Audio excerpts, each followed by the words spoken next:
Welcome to another edition of the Business Brains and the Bottom Line podcast. My name is Paul Delivery, your host, and my guest today is Carl Erickson, the president and CEO of Beacon Worldwide. Welcome to the show, Carl. Paul, thanks so much for having me. Looking forward to the conversation. Yeah, well, a couple of things. We're fellow Bay Staters. We're both originally from Massachusetts, I think, so that's always a good thing. What's funny, I know you live in Vegas now, but when we first started talking, I detect a little bit of a Boston accent in there, and I was right. There definitely is. The tireder I get, the more it comes out. Yeah. You don't want to get rid of it completely. Like I've been in Dallas for 28 years, and people still say to me they can detect a Boston accent. I think that's a good thing. We're pretty provincial up there, Carl, as you know, so we don't want to. I feel like I'd be a traitor if I ever started pronouncing all my R's. Yeah, exactly. So, Park the car. That's right. So, well, Carl, thanks for coming on the show, by the way. And so I know that you have a program called Iconic Selling, and I've been in sales for probably pushing 40 years now, and I love having sales folks on because it's something I think I know a little bit about. But you can always learn something, and I'm always interested in different strategies, different techniques, different theories, because there's all different types of selling, right? Everyone has different philosophies. Without a doubt. And, we can dig right in. So tell me a little bit about what you're doing and the genesis of how you got started in this iconic selling. Yeah, it's kind of an interesting story, Paul, and it's one of those things where I actually worked in the utility sector for 17 years. I was director of sales and marketing for 5 operating companies. We were actually relatively small. We were like $1.2 billion in revenue. And for the utility sector, that's small. Oh, is it? It was when acquisitions were going on, we were going to get bought. And I had 2 little kids at the time, and I'm like, okay, do I want to be in charge of my own fate or not? And knowing we were going to get bought, I could very easily, 6 months, a year, 2 years, be out. And I'm like, okay, do I want that? And it was a scary decision where I'm like, okay, I made the decision, right? We had actually built out a lot of stuff from a sales perspective. And I'm like, can I do this on my own? So I took about 6 months while I was still working part-time, landed some clients, and out I went. Nice. And that was in a long time ago. So I started this in like 1994 when Noah was a boy. And like you said, you had a couple of kids at that point too. I did. I had 2 young boys and a daughter. And I got to tell you, it was scary. Yeah. Because I was actually making really good money. Right. And this is back in 94, making over $100,000 a year, fantastic benefits. And most of my friends basically told me I was a moron. Yeah. No, I mean, you can see that. But I tell you chased a dream. You did something you love, and it's obviously worked out for you. But yeah, I know. I tell people when you've got not just one mouth to feed, in your case, 5, and I had the same 5, your decision making is totally different. Yeah, exactly. I mean, the good news is it kind of was a reflection of my life. And not to get too much into the past, but we grew up with nothing. Parents got divorced really young. The rats used to leave us food, and I'm not kidding. I mean, we used to have food baskets and things like this. It was horrible. And one of the things I said is my kids will never have that feeling that I felt ever. Right. Yeah. And it was a huge motivator. Yeah, no question. So, well, let's dig right in. Tell me a little bit about, what you're doing, iconic selling, and let's just have a sales discussion here, because I'm excited to dig into this, because again, I have guests on that are in areas that I know nothing about, so it's always a tough one for me. But at least, I'd like to think I know a little bit about selling, having been in it for 40 years. So be curious to hear kind of your take on this whole thing. Yeah, absolutely. It's really interesting. I mean, one of the things we really zeroed in on is the services sector and really large, complex deals. That's really where we focused. A lot in technology, a lot in the services. So, our clients primarily providing advisory services like the PwCs, the KPMGs, the E&Ys of the world, so to speak. The big boys. The big boys, consulting firms. Correct. And the way we started is I actually and I say we, it was really I started, it was locally, right? Cultivate your own backyard first, because that's where you have the best relationships. And that's kind of the thing that I built out while I still had a job. I ended up landing some big accounts. And I How think did you do that though? Because I've said this my whole career. Landing new client, especially landing your first client, is the toughest thing to do in sales. Yeah, it really is. And one of the things that I did is I could actually collaborated with some external organizations, right, who already had a footprint, right, and really became a partner of theirs. And what we did is we brought, I brought a different level of what we were looking at. When we would go into a client, they would do generic sales training. Nothing I ever did was generic, right? I would look, for example, in Data General, exactly what are they doing? What are they doing in the mid-market? Who are their competitors? How are they differentiating? And that key around differentiation was a huge ticket in my clients. Because if I could bring a clarity to how they needed to differentiate in their market, what was mind-blowing to me is the amount of people that didn't have the talk track into a normal conversation to be able to do that. And that differentiation, when you can bring that to the table and embed it in conversations, right, that's worth its weight in gold. And that's one of the keys that I found early on. And what we did, what essentially I then did is I then expanded it that, you know what, paint by numbers doesn't work. And what we see is that if you've actually got a methodology that's ironclad, like you need to do this, then you need to do this, then you need to do this. If you're selling widgets, okay, get it. If you're selling a large, complex, multinational deal on a finance transformation, it doesn't work. Yeah. There's too many variables, right? And that actually started really the seeds of iconic selling, because iconic selling is not a methodology. It's a framework. And what we identified are 6 specific skill sets across a complex sales cycle, but just as importantly, how they're woven together and who should be doing them. Right? And I see companies make this mistake all the time. They think that one person, right, should be doing the entire sales cycle. And when you get into these larger deals, not true. So of course that led to a whole different choreography of who should be in, how should they be doing things, right? And you take into consideration what the customer wants. There's so many variables. Yeah. Right? Paint by numbers doesn't work. So when you say other people involved, other people from your team involved, team correct, members. Correct. Got it. Okay. Yep. Exactly. Yeah. And what's interesting too is like within the clients, many of them kind of have a cadence of how they want to actually look at an account, doing a POC and things like this, proof of concept, etc. But what we do is we actually reconstruct it, right, with our clients. We'll look at how are they getting their opportunities now, right? What's the process by which they do that? Where are they actually entering the sales cycle? And one of the things that is consistently mind-blowing to me is the greatest revenue opportunities in large complex accounts is existing customers. And the amount that doesn't get leveraged, honestly, it's mind-blowing. They're out beating the bushes for new clients. I get it, important to do.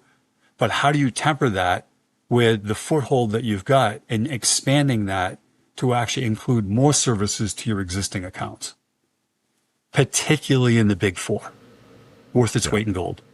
Yeah, no, that actually makes sense because, again, with the bigger companies, there's different business units and they have different needs. And, you're already doing business with them. It would make sense that you can leverage that relationship to expand into other divisions, other segments. Mm-hmm. Without a doubt. Without a doubt. Yeah. And what we find is kind of interesting. And as a sales guy, you'd appreciate this. One of the things that gets in the way a lot is the comp model for those people that are actually delivering a winning work.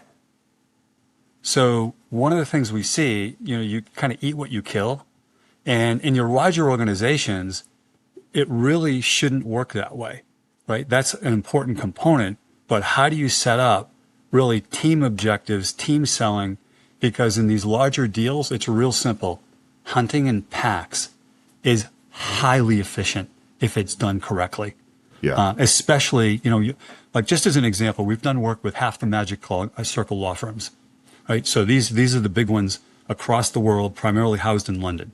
One of the things that we see is that if they've got that type of account model, the ability to expand the footprint and that openness to sharing relationships isn't there. So one of the things we look at is how do you do that objectively, very carefully to expand the footprint of the account. Not only do they get to win more revenue, but they're actually creating a defensive strategy within those accounts to protect it because of the broader base that they've got. Right? And we've done that oftentimes on a performance basis, actually, and it's worked out extremely well. Yeah, when you say performance basis, are you saying that let us prove what we can do before you send them any invoices? Not necessarily. There's always a base of some sort. But typically, the way it would work is as long as we can measure it and we can measure the upside and the impact, what we'll do is we'll sometimes actually do a performance-based as part of the upside for them. We take a piece of that.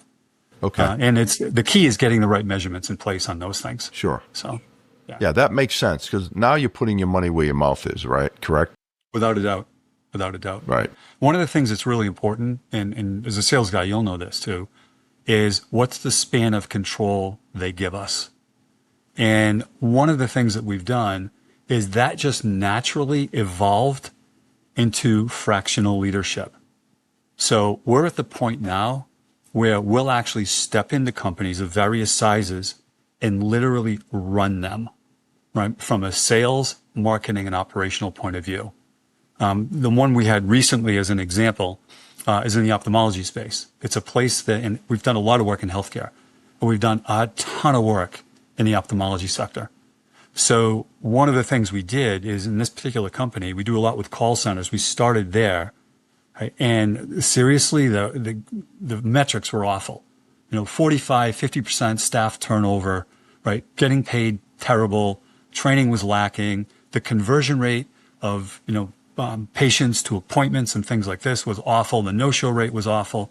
So what we did is we stepped in and really cleaned that up in a relatively short amount of time. So the CEO there really saw what we were doing and actually brought us in as fractional leaders. I literally took over the role of Chief Growth and Operations Officer, right? So bringing a lot of our experience in. In less than 5 years, we took them from 60 million to over 300. Wow. In a highly profitable way. So the turnover rate in the call center, just as one example, dropped to 10%. Wow. Right? Conversion rate. What was it before? The conversion rate was around 30%, right? Of getting appointments and things. And it jumped to over 60, right? On a consistent basis. The revenue amazing. Impact was literally, Paul, it was millions. It was absolutely millions. So, and once again, continuing to evolve, what we did is we actually spun that out into a new company.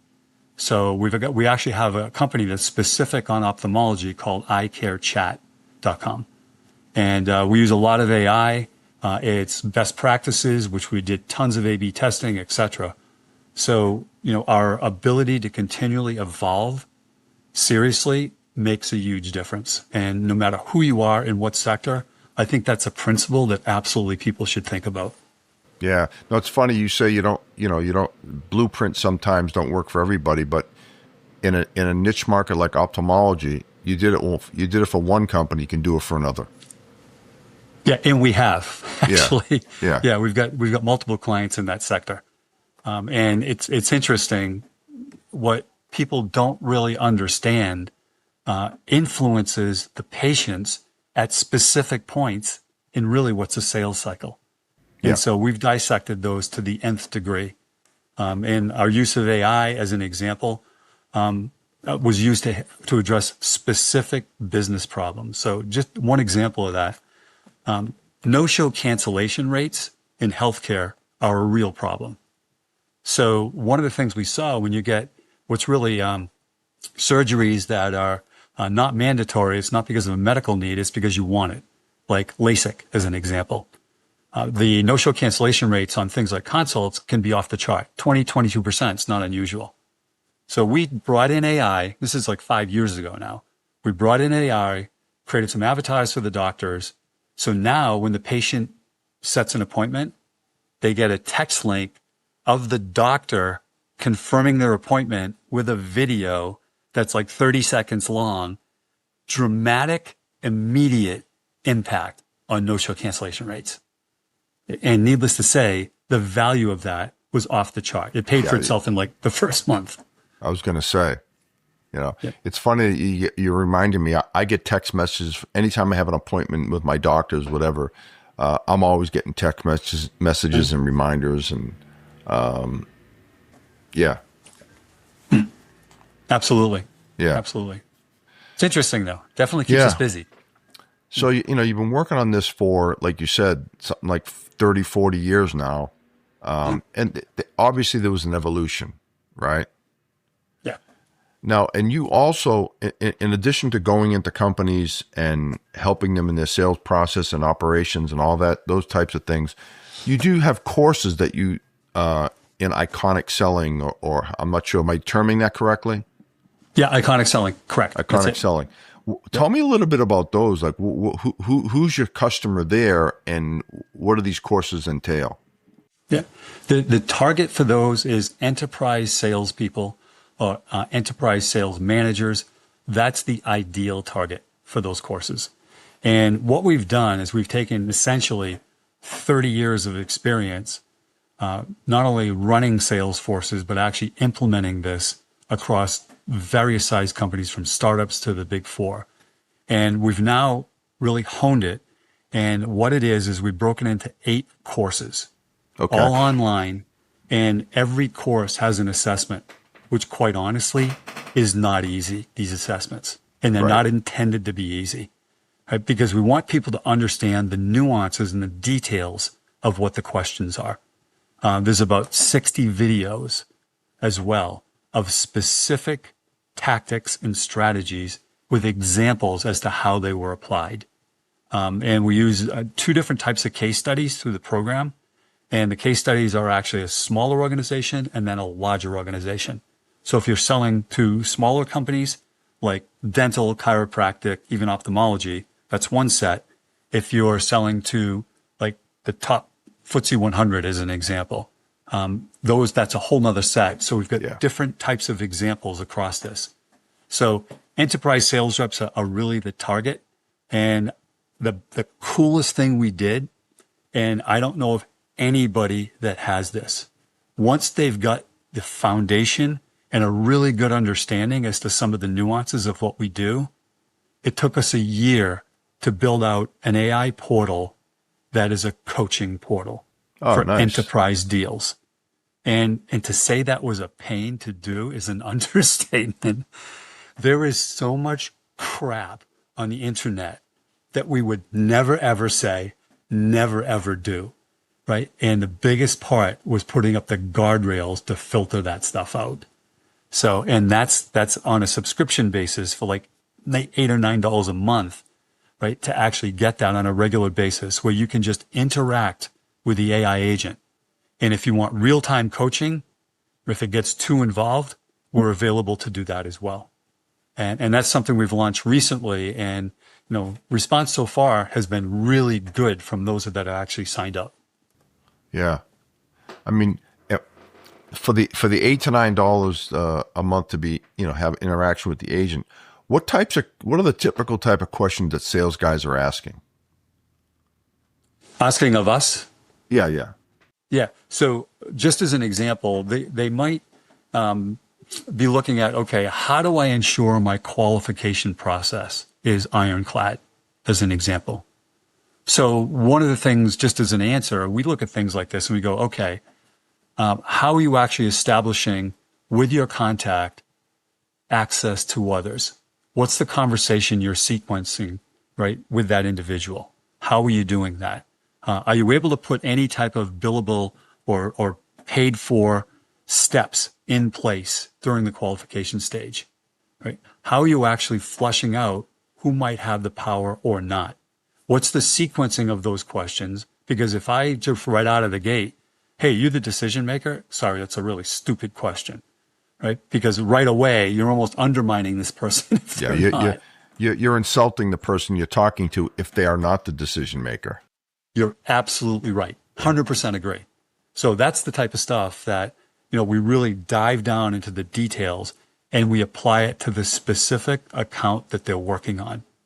And I think one of the most important things that we've developed that actually emerged out of that focus is what we refer to as the relationship matrix 360, right? Because forecasting, as you know, is so difficult in complex deals. So how do you set objective parameters around the relationships that are involved in the deals on the client side, right? And when you meet certain thresholds, right, you can actually drop them into buckets and it has a direct impact on the probability of win. And so we basically built out some of the algorithms on this. So our forecasting mechanism that overlays the framework is pretty much dead on. Really? In terms of percentages. Exactly. Yeah, that's amazing because you're right. I mean, any company I've ever worked for, I mean, forecasting is, they always hammer on salespeople on forecasting, as they should, because that's the lifeblood of the business, right? Mm-hmm.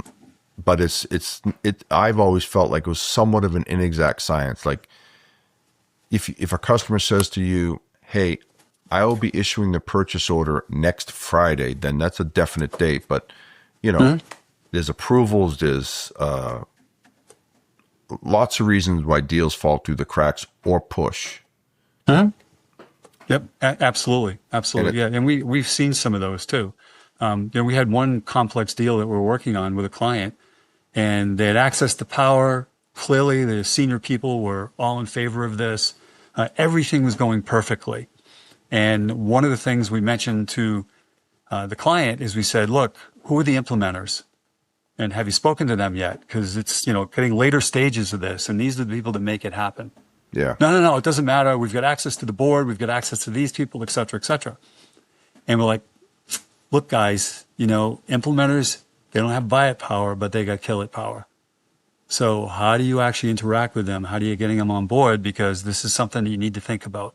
Anyway, they didn't do it. They ended up losing.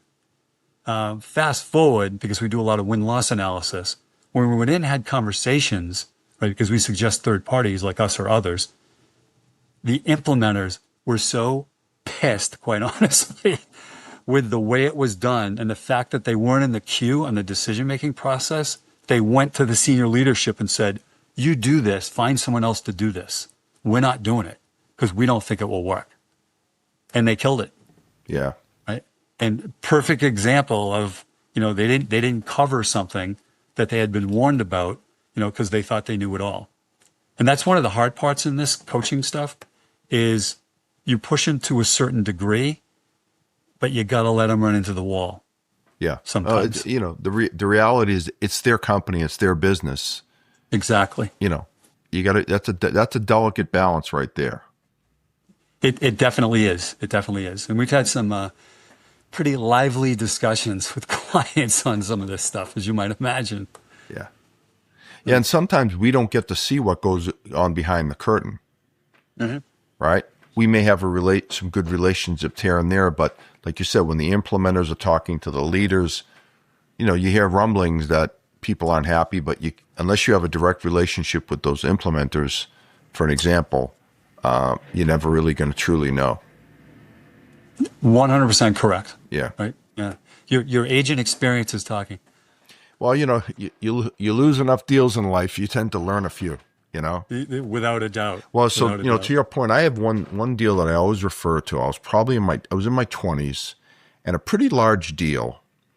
And I was meeting with like a couple of people at the company, and they kept giving me all the right answers. Yep, things are looking good. Things are looking good. Make a long story short, we lose the deal.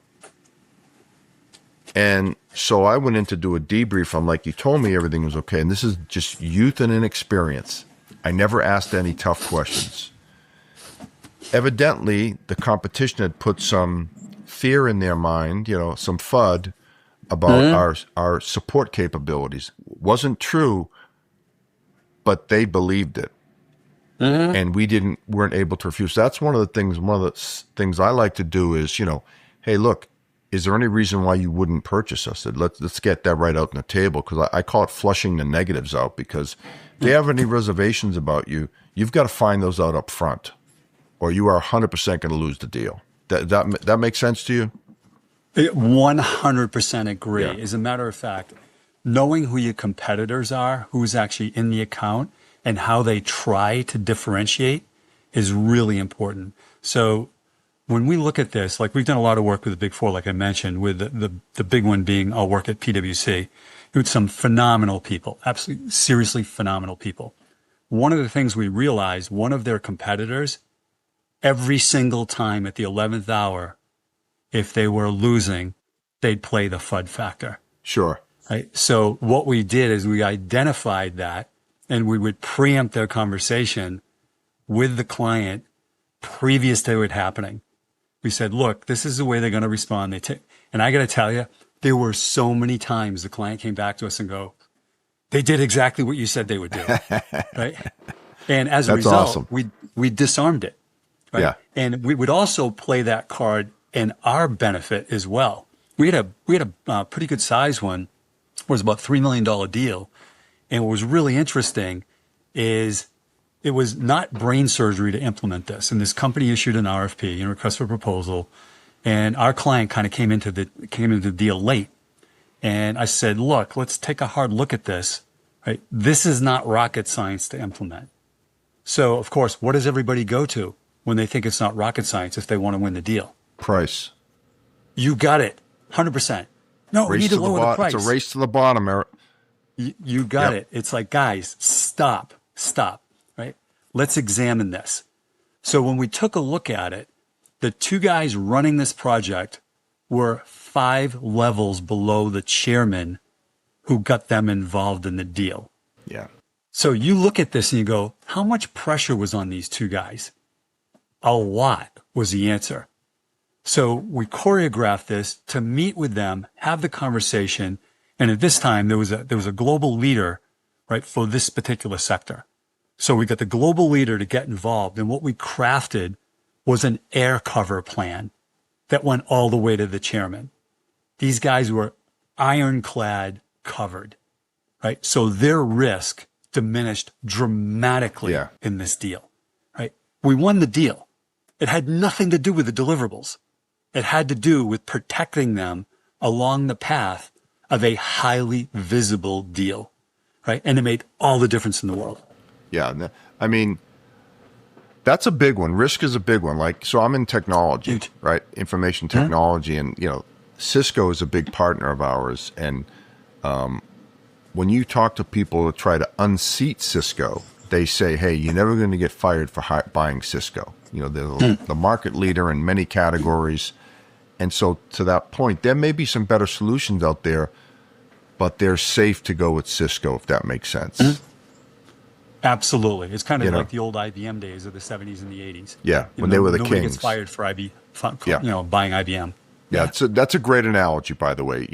In today's world, it's Cisco's still the big gorilla in the networking and security space. That's changing because there's a lot of competitors out there that are catching up, but still, they're still the big gorilla out there. Mm-hmm. Yeah, very true. So you got the courses. What do you enjoy doing the most of all this? Do you enjoy implementing yourself as a fractional, CEO, or do you like teaching the classes one-on-one? Because there's a lot of variables to what you do. Yeah, there's a lot of variables. And I have to say, do I like all of it? No. Some of it is painstaking.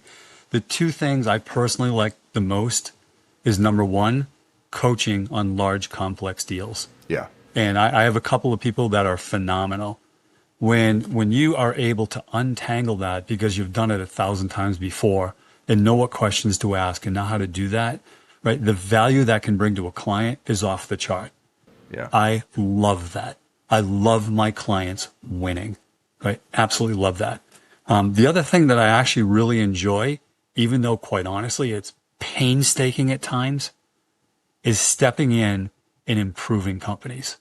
Yeah. Right. When you have something like the one that I mentioned earlier, going from 60 to 300 in under 5 years, a lot of acquisitions, of course, But when you're able to help companies get on the right track, right, that has just such a personal satisfaction, knowing that not only did you help the company, you helped the people Yeah. in those jobs. Because a fundamental principle by which we actually work with companies is what's the culture that you're driving. And so many companies don't really understand how culture is built. And I think that's one of the things that's so fundamental to what we do in terms of clarity, direction, training, strategy, etc. All of which we bring to the table. Yeah, and when you start making people enjoy their jobs, the culture changes, employee retention changes, just the overall people like coming to work. Mm-hmm. Yep, 100% agree. 100%. Yeah, it's interesting now too. Like with the advent of AI, a lot of the fractional stuff that's happening now is getting really mired to a degree. And what I mean by that, everybody and their brother is an AI expert now. So the noise that's in the system makes it extremely difficult for companies to untangle it and actually look at who should they be working with, who should they be talking to, and things like this. And we hear this all the time. And, one of the things I would just suggest to companies that are out there is if you're going to look into AI, define the problems, right? Or get somebody, whether it be us or somebody else, that can help define the problems in the operation for you and figure out if AI is the right solution, along with data analytics and things like this, right? Don't just bring AI in because it's cool, because that doesn't really help, and it can cost you a lot of money. That's funny. Speaking of AI, I mean, we've both been around long enough. That's the buzz of today, at least in technology, and probably in the whole world. Remember, like maybe 10 years ago, it was digital transformation, and it was big data, and now the big buzz is AI. AI about everything, and AI has been around for a while. They call it machine learning or artificial intelligence or, whatever it was termed years ago. It's but I think that now it's the everyday person. It's an everyday person in their life right now. Yeah, it really is. And what's interesting too, slowly but surely, the threats of AI are starting to be identified. So just as an example, there's a company that we work with called Cyber IQ, is the name of it, CYBR-IQ. What's really interesting about this company, literally no one does what they do. And it's all because of AI. AI is a threat to every conference room, every TV, every device that's actually in any of those places. Yeah. Now, depending upon the routers and things like this that you use, you can minimize that. But AI, when it goes out and searches for information, it can actually reach into all these devices and pull data from them. And what happens, the data that it's pulling, AI doesn't fix it, correct it, identify if there's threats in there, right? Yeah. So you need to have something that does. And what's really interesting, there's now companies like this one coming up where they actually minimize those threats. Because if they pull in the wrong stuff via AI, like a lot of companies are doing, the threat to the organization is off the chart. Yeah. From a virus and a Trojan point of view. Good point. Interesting stuff. Good point. Well, hey, Carl, this has been a great conversation. I know we kind of just touched on a lot of different things here, but I really find what you're doing interesting. And if someone wanted to get in touch with you, either an organization or an individual, how would they do that? Sure. One is just give us a call. The phone number that we've had for 100 years is 603-745-8888. Once again, 603-745-8888. Or just email us at info@beacon-worldwide.com. All right, that's another way to reach us. So either one of those, text us, call us, send us an email, carry a pigeon, whatever works. Yeah, happy to help. Yeah, sounds like a plan. Well, this was great. Any parting shots? Any final thoughts before we close here? Just for all you that are out there, the number one thing that we have found that makes salespeople successful is continuously learning, without a doubt. Tenaciousness with continuously learning will differentiate you from everybody else. Sounds good. Well, on that note, we'll wrap it up here. This is Paul D'Allegro signing off for another edition of the Business Brains and the Bottom Line podcast.